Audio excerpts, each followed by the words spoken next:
Luego llegamos allí. ¿A dónde llegasteis? A Southampton.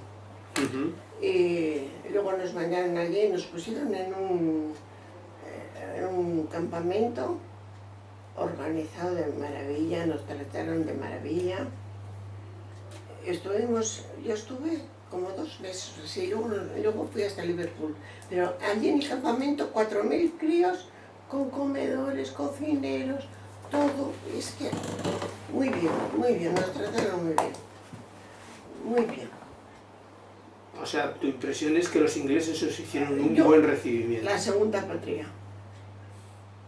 Tengo un recuerdo estupendo, estupendo.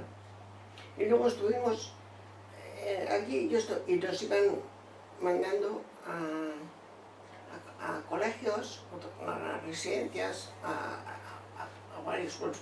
A mí me mandaron hasta Liverpool, desde Southampton hasta Liverpool. Y estuve con mi hermana. Y mi hermano no fue porque nos mandaron a un colegio de monjas de chicas. Entonces mi hermano no pudo ir. Se quedó en Southampton y se quedó en un pueblo al lado. Ya te lo contaré él. Entonces estuvimos más de un año sin verle más. Era un colegio de monjas nosotros. Y eso es como son las monjas. Entonces era tremendo. Ahora, muy bien tratadas, con clases y con todo, ¿eh? Bien, bien. O sea que aprenderías un poco de inglés.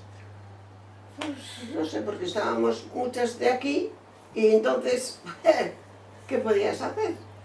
Ahora nos daban clases, nos daban alguna clase de inglés y luego aparte de lo corriente. Y bien, estuvimos muy bien allí en el colegio.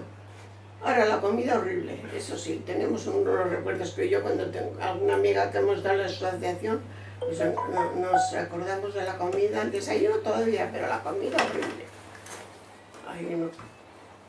Eso es como comen y van. Bueno, la comida no era muy allá de colegio, mal y un gusto.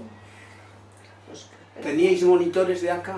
¿Monitores o responsables de aquí? Sí. ¿Quiénes eran? ¿Qué tipo de personas? Pues mira, era una nos mandaron a nosotros, con mi grupo, ¿cuántos seríamos? Unas 30 o así, nos mandaron a ese colegio, porque iban repartiendo, por toda Inglaterra, fueron hasta Escocia, algunas. Y fue una profesora y una auxiliar. Y es la que nos daba la clase, que era Charo Esnarrizaga, que vivía en la calle aquí Torrevide. Me acuerdo de ella, porque era una profesora estupenda, una maestra. Y luego la... ¿Cómo has dicho, Charo? Charo Esnarrizaga era. Pero fíjate lo que te digo, que bueno, ya... luego esa me parece que se quedó y se casó con un inglés. Sí, pero esa pues está... Y luego no me acuerdo el apellido, la auxiliar era Esperanza. Esperanza se llamaba la auxiliar. Y yo estuve ahí año y pico. Pero claro, ya iban viniendo mucha gente a Bilbao. Ya iban repatriando. Entonces ya lo que nos hicieron agrupar el gobierno vasco. Me acuerdo que yo fui en tren hasta Londres. En Londres estaba el comité vasco. Allí estuvimos unas horas y me mandaron a Southampton. No, a Brighton. Luego estuve en Brighton. Una odisea fue aquella, bueno, pero lo pasamos.